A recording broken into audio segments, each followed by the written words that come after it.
پھر ایک بار ایسا ہوا کہ آپ کی سیرت کا یہ خوبصورت معاملہ سنیے کہ ایران کا بادشاہ ہرمزان جب ایران فتح ہوا تو بیڑیوں میں جکڑ کے آپ کے سامنے لایا گیا. تو آپ نے جب اسے دیکھا تو آپ نے کہا کہ تیری کوئی آخری آرزو ہے تو بول. تو وہ چپ رہا. آپ نے پھر فرمایا, آپ نے کہا کہ تو کلام کر. تو اس نے پوچھ لیا, حضور کیسا کلام کروں, زندوں والا یا مردوں والا؟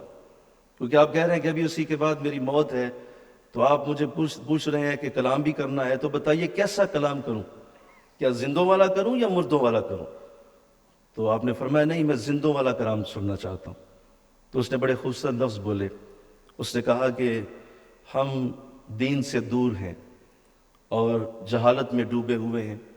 تم لوگوں نے آ کے ایران کو فتح کیا, تم آئے, ہم نے تمہیں دیکھا کہ تم لوگ دین پہ تھے, اور اس سے پہلے عرب کے حالات میری نظر میں ہیں.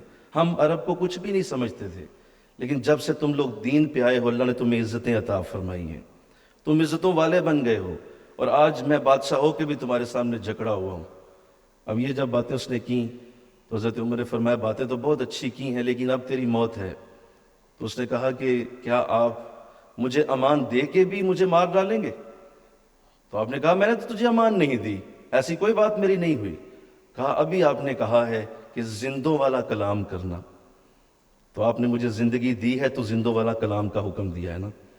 تو آپ خوش ہو کے فرمانے لگے کہ تو واقعی بادشاہ جیسی عقل رکھتا ہے, میرے منہ سے نکل گیا کہ زندوں والا کلام کرنا ہے, لہذا حق ہے, ٹھیک کہتے ہو, تمہاری زندگی میں بخشتا ہوں صرف اس لیے کہ تو نے دین اسلام کی بڑی تعریف کے لفظ میرے سامنے بولے.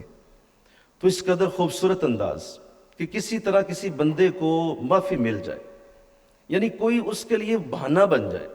آپ چاہتے آپ کہہ سکتے تھے کہ بھئی میں بادشاہ ہوں, جو مرضی بول دوں, کچھ بھی کہہ دوں, اور اگر میں نے کہا ہے تو کوئی بات نہیں, پھر بھی تجھے سزا دوں گا. لیکن کہا نہیں, بہانہ بن گیا ہے, میرے منہ سے نکل گیا زندوں والا کلام ہے, لہذا ہم تجھے زندگی دے دیں گے. اب تو اس حد تک آپ مخلوق کی محبت اور مخلوق کے ساتھ پیار میں شامل ہیں. اللہ ہمیں بھی ایسا بنائے, آمین کہتے جاؤ ذرا, آمین کہو, کہ ہمیں بہانے بنا کے لوگوں کی خدمت کا موقع ملے.